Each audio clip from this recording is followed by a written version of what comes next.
All right, hello everyone. Welcome, welcome. Before we hop into some code for today, just want to have a quick check-in with you all about where we are in the semester, because things are going to be wrapping up here pretty quickly. Actually, time always goes real fast this time of semester. So we are currently right here on the 18th. This is the last new material that's going to be introduced for the class. So no new material after this. Everything that's been covered since actually a little bit before the prior exam. We started with 7, 8, and 9. Those are going to be the topics on the last exam, which is what's going to be happening not next week, because next week is Thanksgiving. You can see that there is no class on Monday next week. We have nothing to talk about. This is the last new material. So no class Monday next week. But the week after we get back, we definitely have class. We're going to have our final exam review, followed by exam 3. That's Thursday evening. So yeah, still kind of one final push there to make. We also have assignment 8 due this week, and then one more assignment due as well. So kind of getting, well, not kind of, we are getting very close to the end. Just one other thing to note, since we aren't having class this week, I just want to make it clear that there'll still be people around. I'll still be around if you want to come get help with assignments or turn stuff in. I believe the TAs are also going to be having office hours those evenings, although it does tend to thin out, as you can imagine. People go home for the holidays and stuff like that. But we are still hoping to have people around next week. Let us know if you need any help. But I just want to make sure that everybody knows what's left. Basically, we've got 2 assignments. Our last studio is this week. There's no more studios after this week. And then we have an exam after we get back. And then if you need to, you can of course take the final exam after exam 3. We'll talk more about that as well. Any questions about the course calendar, what's coming up logistics-wise, dates-wise, before we hop into today's material, talk about code stuff? Okay, just want to repeat my, statement from last class as well. I know it gets crazy this time of year. It gets crazy for me too. Exam push is a push for me. If you need some help, you need some pressure release, right? I'll do what I can to help you, at least for this class. I can help you with the other classes, of course, but I can give you late coupons. I can help you out with assignments, answer questions, even over email if that's quickest and easiest for you. Whatever I can do to help, I want to help you. Please make sure you're eating, sleeping. Those are far more important. I want to hear you taking care of yourselves more than worrying about this class. So please talk to me if you need any kind of assistance at all.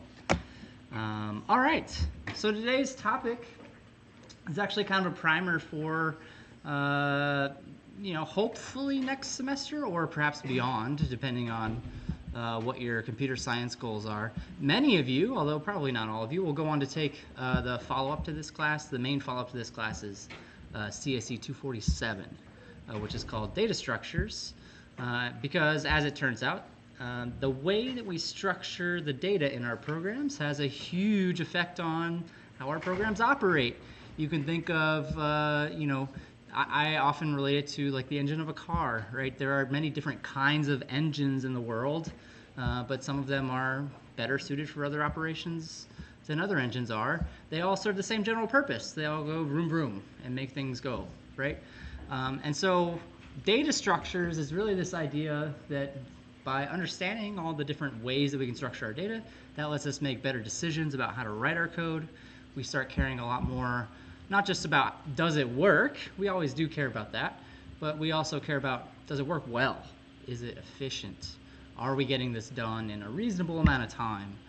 Can I make it faster? Stuff like that. So that's kind of where data structures is going to get you in the mindset of, so today's kind of meant as a little bit of a primer.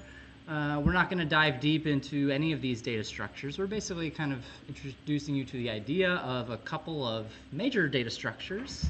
And then if and when you take CSE 247, you'll actually go under the hood and examine how they work in a lot more detail than what I'm going to show you.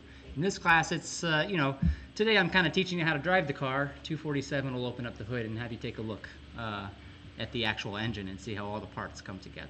So that's kind of the goal for today's class. The first big data structure that we're going to take a look at is called a list. And this is a nice one to take a look at because it's very similar to a data structure, a collection that we've already gotten a lot of experience using, which is arrays. That's actually really the only collection of things that we've been using up until this point in the semester. And so it's nice to kind of compare and contrast how arrays and lists work. But one thing I want you to notice to kind of build on that point I was making a moment ago, there's more than one kind of list in the world. Down here we can see this is actually a list of lists, which is pretty meta.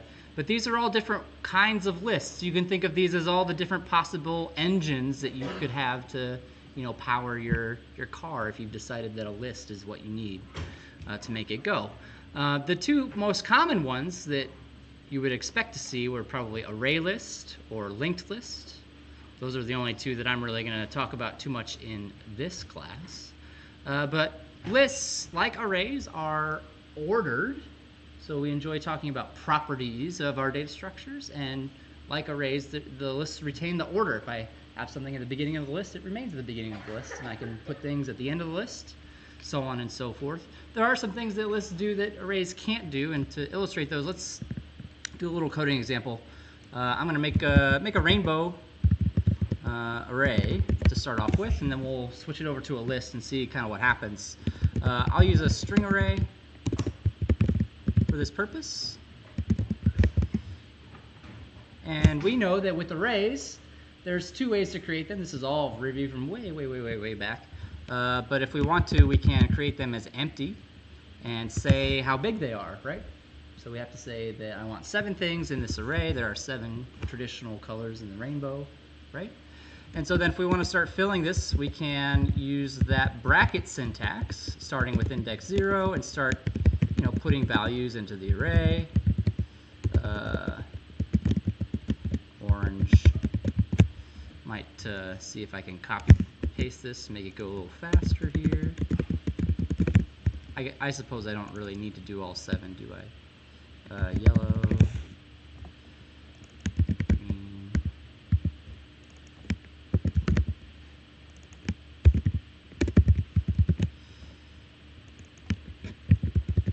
Okay, and then I have to change all these as well. That's a quick fix. Cool, and now we have our array representing a rainbow. And if I wanted to actually see the contents of this array, right? Again, this is all still very much review. We could write a loop to go through the length of the array and then print out each element one at a time. This is nothing that we have not already seen all the way back in Module 3 when we first discussed arrays, and it all works pretty well. We can run it and make sure that it happily sets the values in the array and prints them out. Notice it does print them out in the exact same order, right? So the order is maintained. That's a property of arrays as well. Arrays and lists maintain the order of things that appear within them. So now let's contrast this with a list. And I'll walk you through the differences, as well as try and explain, why we might want to use a list as opposed to an array. First thing I'm going to do is I'm going to change the type. We're not using arrays anymore, so I'm going to say it's a list of strings. Notice that I replaced the square brackets with these. These are called angle brackets. Over here it just says the word list with a capital L, and it's angry at me. That's because I have to import this. So if I hover over this with my mouse, you can see that it's showing me that I can import this. So I'll just select the top option. Oops, is that the correct option? That is not the correct option. Sorry about that. Give me a different one. I want this one. Yes, Java util list. You can also type it out yourself if you need to. There it is right there.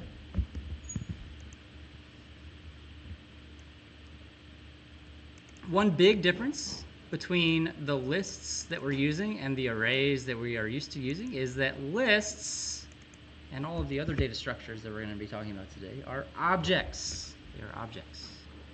So we have to create them and use them just like we create and use objects. That's a big reason why we haven't really talked about them before now either. That it actually is a big advantage It's a huge advantage.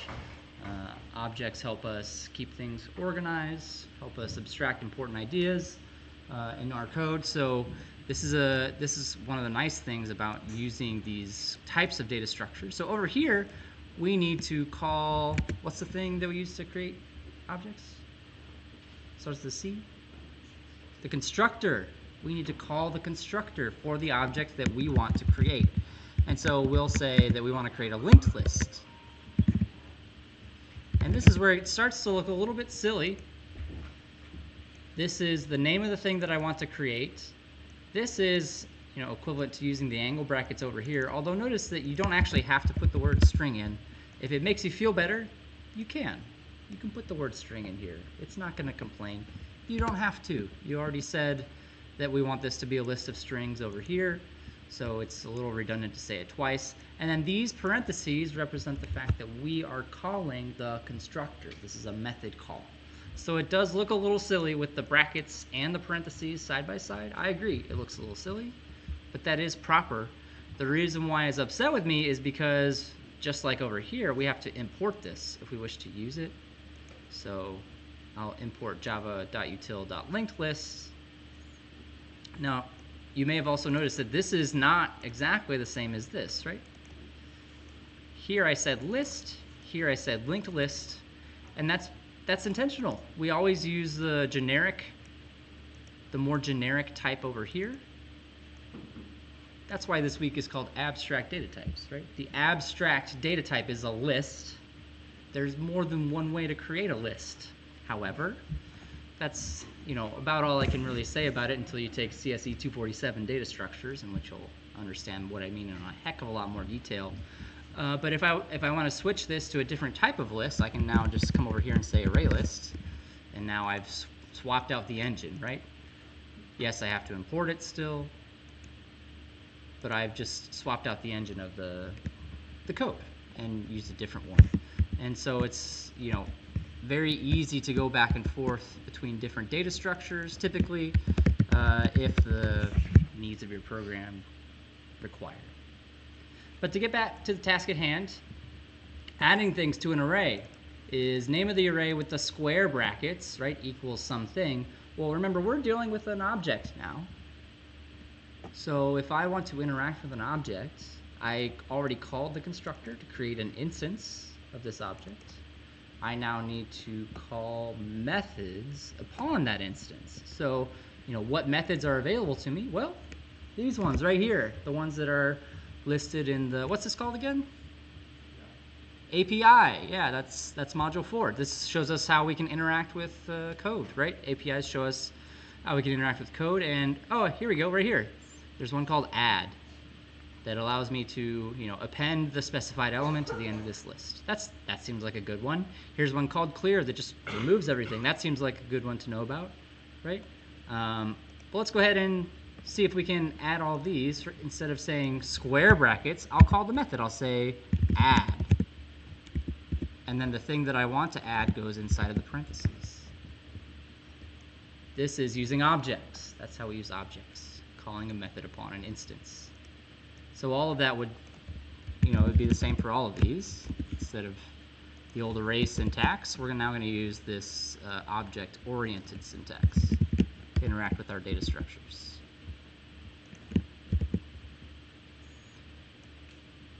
Also notice that at the beginning of this exercise, when I first created the linked list, I did not have to state a piece of information that I did have to state when I was creating the array. You may also note that there's nothing in here that's, well, we haven't really gotten to this part yet, right? But the size of this thing is not shown anywhere here.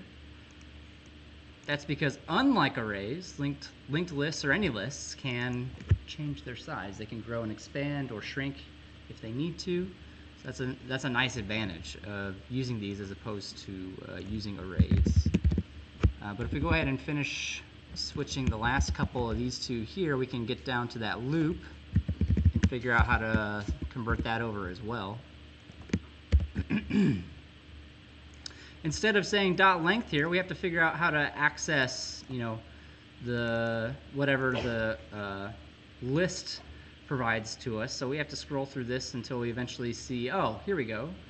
It's not called .length, it's called .size, right? So it's just a name change, but that's what it says to use, so that's what we'll use.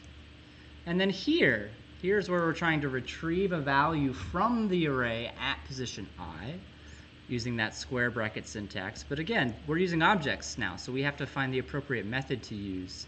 And in this case, the appropriate method to use based on the index is this one right here. No longer are we going to be using square brackets, we'll use the get method. Say rainbow.getI to retrieve whatever value is at that position within our list. So lists and arrays, very, very similar in a lot of ways. They both are used to store a series of items that is in a particular order. That is the one thing that is true across both of them that most people think about. Lists do provide added flexibility in the sense that unlike arrays, they can grow and shrink when needed. That's one of the big restrictions about arrays that is kind of inconvenient about using them at first. It's really the power of objects that grants us that ability. And I could go into that in a heck of a lot more detail, but it's kind of off the path of where I'm trying to steer us for today. If you really want to talk about it, I'd love to chat with you after class or in my office, or take a data structures class and they'll talk to you about it in a lot more detail. But yes, the nice thing about lists is that they do provide more flexibility. You just have to use that object-oriented syntax. And one thing that I would suggest / recommend, I mean, if I were doing the assignment that you're doing this week, the zombie assignment, I'd probably rather use a list than an array, if I'm being honest with you. Same thing for the roster in the course class that you did for assignment 7. If it were up to me, instead of using an array of students, I'd probably rather use a list of students.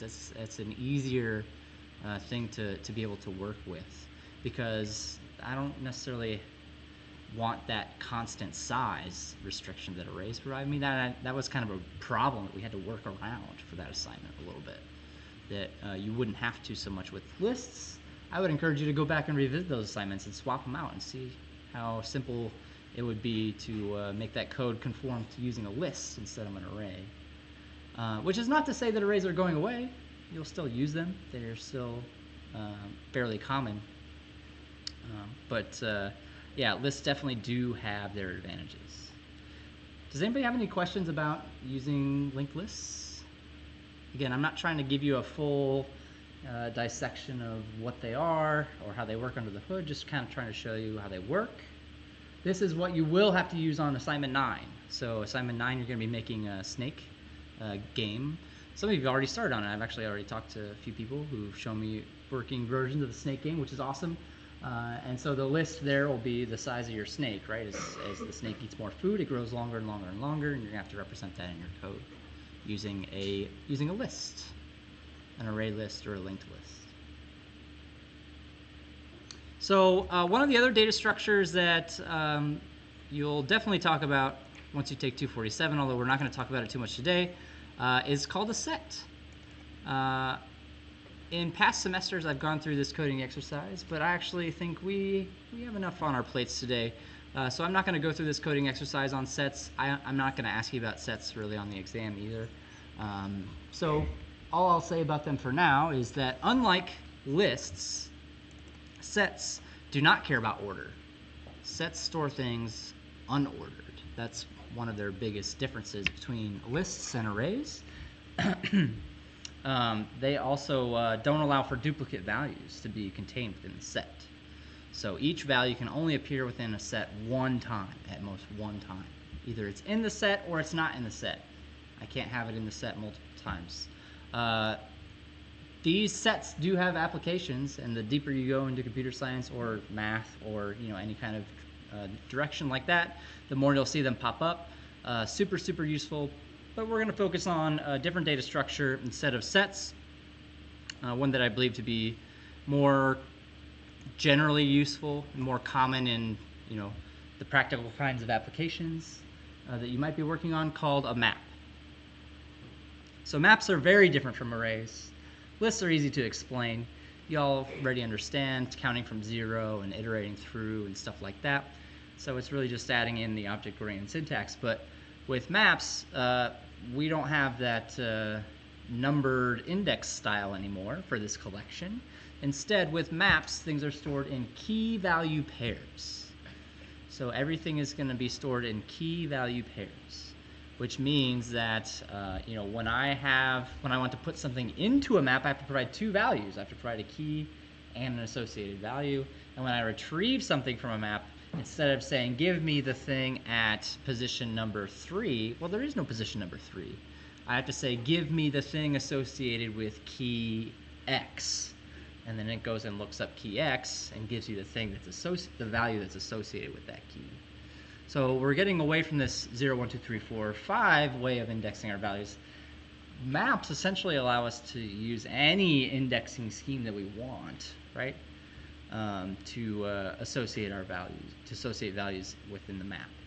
So to kind of explain this in more detail, we're going to do one of the classic applications, which is a phone book. When we're declaring a map, there's that angle bracket syntax again that we saw with lists from before, right? But notice there's two types. This is the type of the key, and this is the type of the value. So the idea here is that if I plug in a name, which is the string, you're going to give me back an integer, which is the phone number, right? The number value. You could argue that the phone number maybe should also be a string, and I wouldn't necessarily disagree with you. But in this particular example, we're storing our phone number as just a big number, a big integer. The constructor call has that same little weirdness that we saw with the list, where we have the angle brackets and the parentheses.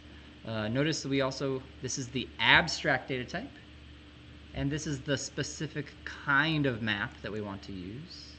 So with lists, we had the abstract list data type, and then this is the specific kind of list, either linked list or array list. For maps, the only one that I really use that much is, where did it go? Phone book. Is the hash map. I believe there's also a tree map implementation that's fairly common, but this is the one that I typically use for my examples.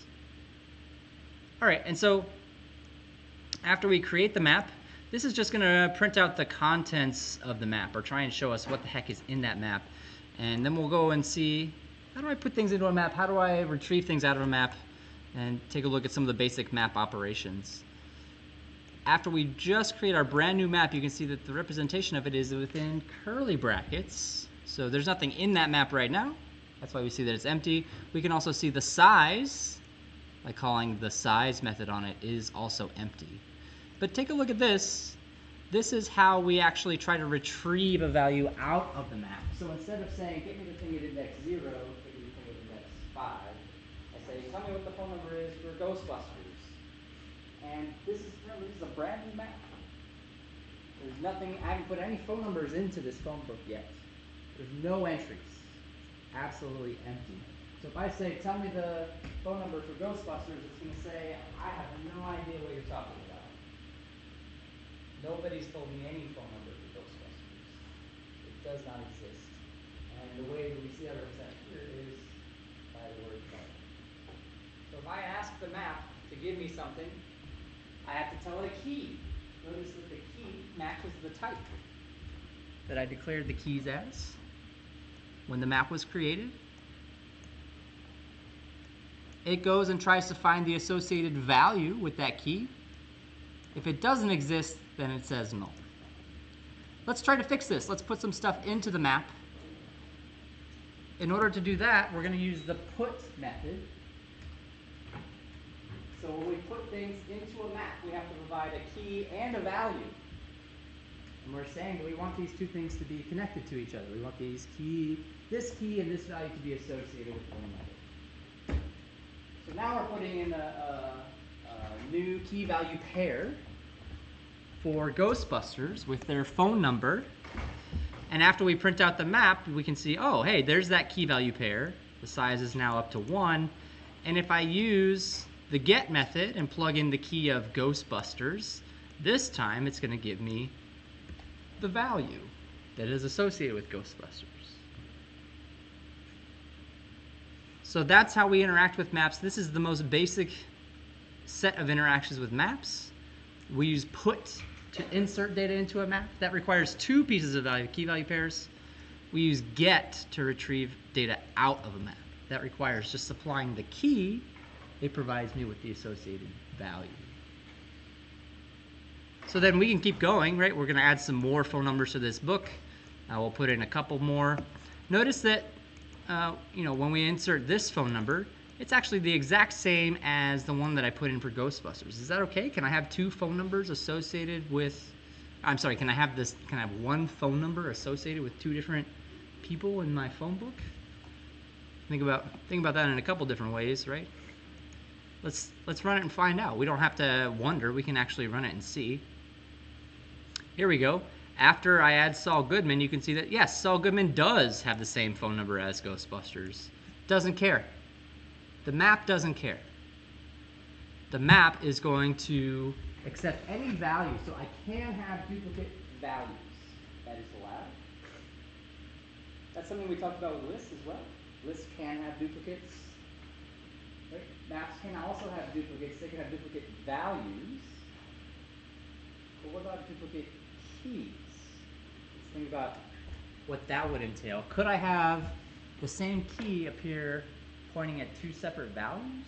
Is that a thing that could happen? I see some people already shaking their head no. I mean, just trying to think about what that would even mean, right? If I wanted to try and replicate that, it would look something like this, where I put in Ghostbusters as the key, but I supply a different number. Well, let's retrieve that value back out. We could just print out the whole map, actually, if we wanted to. One last time down here to see what happens after we put Ghostbusters in for the second time. All right, before it was all 5s, but after the second time, you can see that it did not. There's still only 3 things in it, right? It did not put Ghostbusters in a second time. It replaced the value that it already found. So duplicate values, yes. Duplicate keys, no. Cannot have duplicate keys. Yes?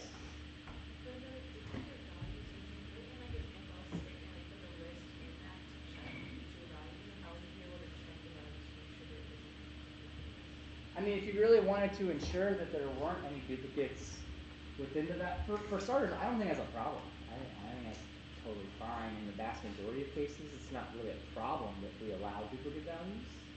So it's not really a concern that I'm all that worried about. But if I was in a situation where I really did not want to have any duplicate values, I would have to check that myself probably before putting it into the map, right? Is this value already in the map? Well, then I'm not going to put it in there again, because the map's not going to stop it. The map is not designed that way. Yeah. Good question. Another way to think about the keys, actually, going back on something we talked about just a moment ago, the keys are a set. So a set is a data structure that does not allow for duplicates. Set is a data structure that does not keep track of order. Notice that even though I put Ghostbusters into this map first, right? What gets printed out first? It's not Ghostbusters. So the order is not maintained within a map. The order of the values is not maintained. It is technically possible, although sort of unlikely, that if you print out this map twice in a row, it might give you a different order. That is technically a thing that can happen. So order is not maintained for maps. Duplicates are kind of allowed for values, but not for keys, and that's because the keys are a set. Keys are a set. I know this is different, very, very different. I know this is a lot not the same as a list. Does anybody have any questions about this? Yes.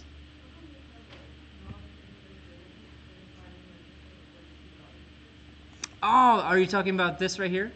Yeah, great question. Yeah, so why are we spelling out integer like this instead of like this, which is how we've used integers all semester long, right? I love that you noticed that and asked about it. The answer has everything to do with kind of the answer to everything else today. We're using objects now. these are not objects. INT, you correctly described them as primitive types, right? Which is what they are. But since we're using objects here, we want to use objects here as well. And so what Java has done is they've created these object versions of the primitive types that are used in these situations. Yeah. That's not something that I would necessarily take off for on an exam. That's something that Eclipse easily corrects, and then you're like, oh yeah, I have to use integer, not int here.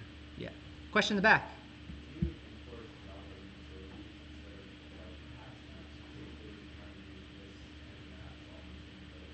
Yeah, you certainly can. If you want to import everything, you can do a star here, which is everything.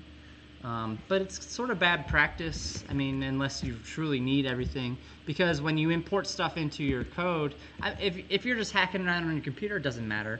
But you're actually loading that code into your program, it does take time, it does take resources, right? So if you're doing it for a professional program, you want to minimize that as much as possible. So if you're just hacking around on your computer, yeah, sure, whatever. Go for it. Great, good question. Yeah, put it back. Okay. Any other questions about using maps? Big takeaways, I hope, for maps are key value pairs. That's the big one. No more integer index. It's all key value pairs. We use put and get. Those are the main operations. And we treat them like objects, just like lists. Alrighty, I've got one more topic for you to kind of wrap up today, and it has to do with equality, which might seem, yeah, I mean, let me see. The thing we need to discuss is the fact that there's not just one way of determining equality, as it turns out. We've been using double equals all semester long to say, you know, the thing on the left is the same as the thing on the right.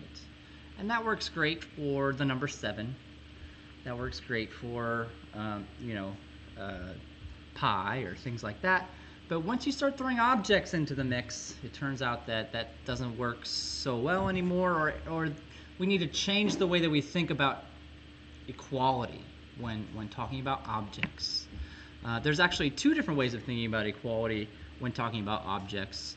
And some of you may have seen that there's another way of checking for equality that doesn't use double equals, it uses dot equals.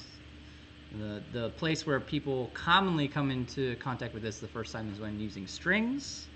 Strings actually are objects, and one clue that is very helpful, it's capitalized. Any type that is capitalized in Java, that is an object. That is an object. So strings are in fact objects. If you want to check if 2 strings are the same, double equals doesn't really work, unfortunately. You may have found that out the hard way. A lot of people do.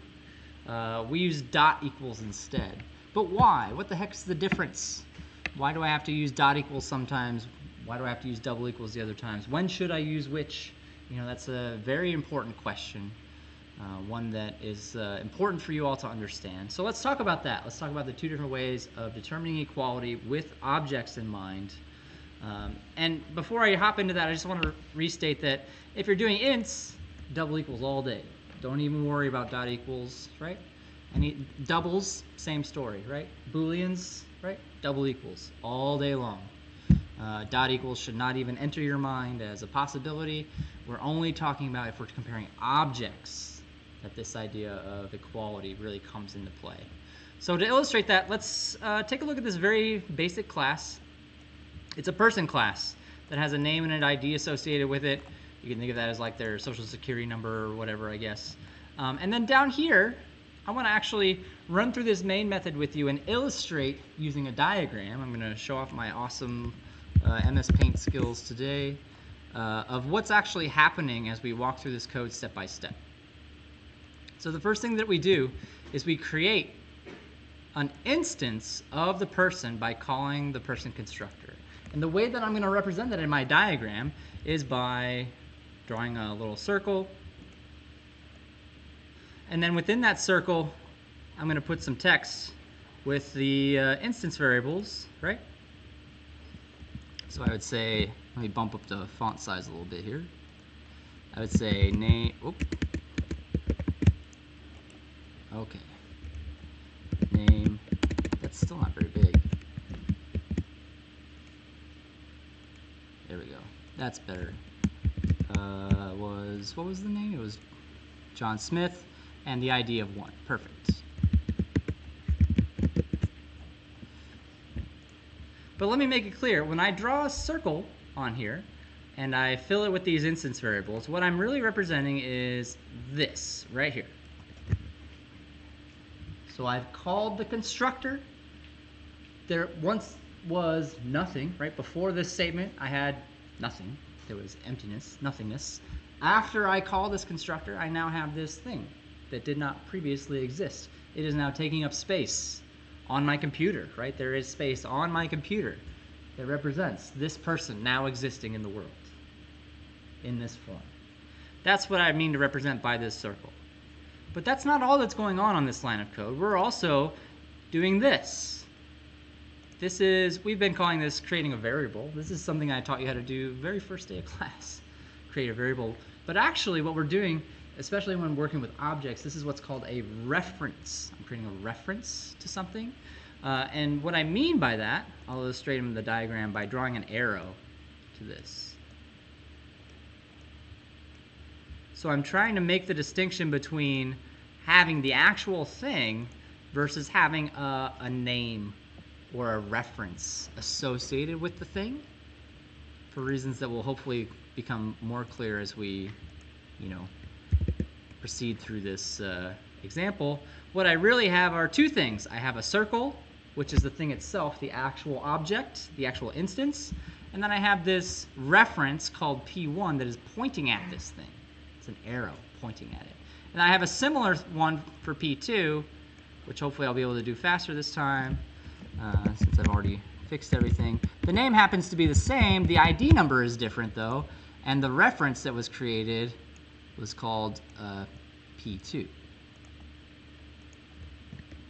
So that's what's happening on the very next line, right?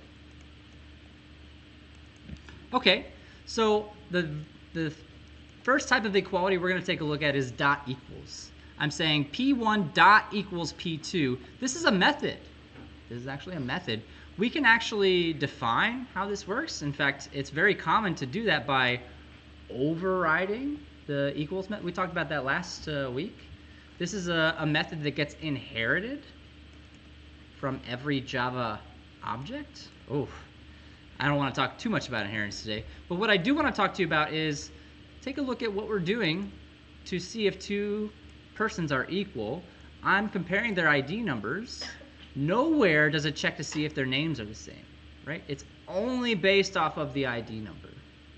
So what does it mean for two things to be equal? That's kind of one big takeaway from this. I'm saying that for people, I don't care if their names are equal. It's possible for two people to have the same name and be different people, right? That's possible. What I care is if their ID numbers are the same. That to me means that they are in fact equal. The other thing to consider here is that the way that we checked for equality when using dot equals is based on the values of the instance variables. Dot equals works by comparing some or all of the instance variables. I call this it's the check for identical twins, basically, right? I have two separate things. I want to check to see if they look the same on the inside, and I'll do that by checking the instance variables. But they are in fact two entirely separate things, separate people. So dot equals works by examining the instance variables and checking to see if they are the same. Since the ID numbers are not the same here, if we run this code, we'll see that the first thing that gets printed out is false, because these instance variables do not match, specifically the ID numbers. The names actually do, but we're not comparing the names. We've decided that for equality's purposes, we don't need to compare the names. We just need to compare the ID numbers, which don't match. So this is not equal. Now let's take a look at this line of code, which might seem very simple, but is actually maybe one of the more tricky lines of code in this entire example, right? There is no constructor call here. I do not see the new keyword, right? The new keyword does not exist. There is no constructor call here. I am not making anything. I'm not making a new object. I'm not making a new instance of an object. But this is still happening. I definitely am making a new variable. I'm definitely making a new reference. So what actually is happening here, I'm drawing a new arrow called P3, and I'm making it point at the same thing that P2 is pointing at. So if I think about that in terms of my diagram, here's what this line of code is doing. I'm drawing a second arrow, right, to this called P3. So I still only have two physical instances exist, right? I've only called the constructor twice. But I have three references. I have three names. I have three ways to refer to these two things. Or more specifically, I have two ways of referring to the same instance. We actually do this as humans all the time. This is not really that foreign of a concept to us as people. Here on campus, I am Professor Shook. That's the reference that points to me. They don't call me that at home. They call me Dad, right? Dad is also a reference to me. Dad is also a reference that you have in your memory, right? That it's not pointing at me. It's pointing at wherever your dad is, right? So, we often use references to objects in this way. As people have multiple references pointing to the same thing, even have different references depending on which object we're looking from, right? That's something that can happen. It can get very complicated, as you can imagine, to keep all of those references straight, which is why we have the second form of equality. That's why the second form of equality exists when dealing with objects. So dot equals looks at the instance variables. If I say P2 dot equals P3, I'm going to say, all right, P2, look at these instance variables, JS and 2. P3, look at these instance variables, JS and 2. Yeah, they match. The instance variables are equal. So P2 dot equals P3, that's also true. But if I say P2 double equals P3, the question I'm asking is, do P2 and P3 point to the same circle? Do they point to the same instance? Are they referring to exactly the same object? Right? And it turns out this comes in handy all the time. Consider for even just the last assignments you've been working on with the zombies and the students, if you had a list of students and you had to iterate through that list one at a time to find a particular student, right? That is a case of double equals. I'm looking for a specific student, double equals. If I'm looking for a doppelganger, I'm looking for a carbon copy, right? I don't care if it's the exact same one. I just want to know if it's equivalent to what I'm looking for. That's dot equals. That's usually what people mean when they are comparing strings. They want the values of the strings to be the same. Doesn't matter if it's the exact same string or not.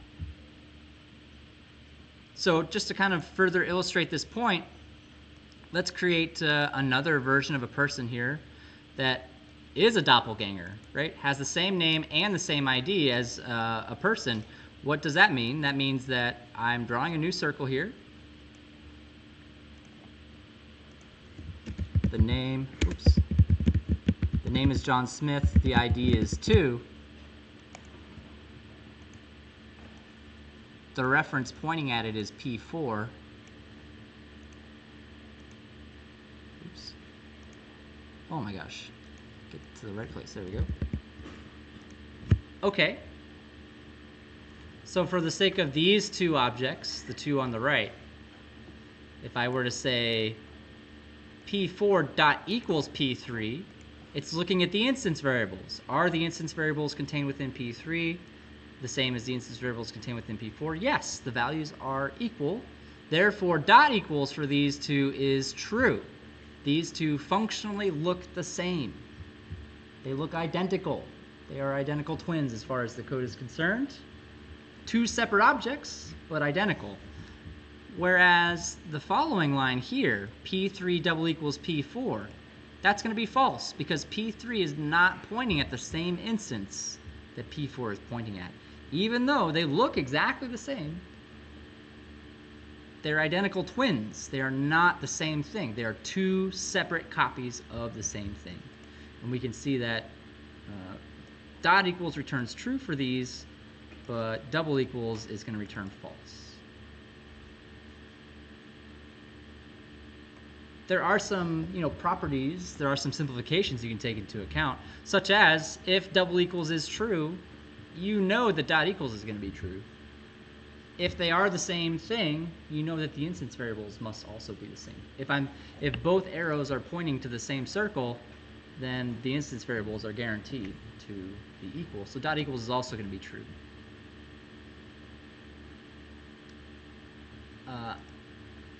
I promise you there will be an exam question that follows this flavor on exam 3. There's also examples of past exam questions that follow this idea in the exam prep repository that's on Canvas, so you will have the chance to practice them. I would encourage you to do them just like I do here, by drawing the circles and drawing the references every time the constructors are called and the variables are created, the references are created. Any questions? All right, just one final thing then to kind of wrap up the semester. I know ChatGPT is big and all, but a lot of stuff that ChatGPT does for you actually already kind of have access to you in Eclipse. And just to kind of, I've actually already shown you a lot of this stuff before, but just kind of wrap it up, right? If I want to, I can come in here and very quickly make, a simple class that represents a point that has two instance variables, private double x and private double y. And as soon as I've defined those instance variables, I can use Eclipse to do a lot of stuff for me, right? I've shown you a lot of this stuff already. It can generate a constructor, right? I actually don't think I've shown you this one before, but this one's a nice one to know how to do. Can generate a constructor. Boom, there it is. It's assuming that I'm using inheritance here, which I'm not, but this isn't really hurting anything. That's what we talked about last week. It can generate getters and setters. So I can go to source and have it generate getters and setters, right? Either getters and setters or just getters, depending on what I want, right? It can generate a toString method, which we've also talked about. Which fields do I want to be included in the toString method? I'll have both x and y. And we can also include, I feel like there was, an equals method. Which of the instance variables do I wish to include to determine the equality of these types of objects? For points, I think both of them, right? As an example of an instance variable that I wouldn't want to include, if I were naming points, right? Just because 2 points had the same name, that wouldn't really mean they're equal. It's really based on just the x and y values to determine whether 2 points are equal, in my mind. But, here's an equals method that does that. And, yeah, look at all the code that can be generated for us automatically just by simply stating the instance variables that we want within an object. This is all fair game. This is all stuff that I use on a regular basis. This is all stuff that I would encourage you to use and get used to as a programmer. It's a big time saver. But that's it for today. That's it for this class. I don't have any new material for you. I'm happy to stick around if you have questions about homework or anything else. Otherwise, enjoy your week, and I'll see you in the labs.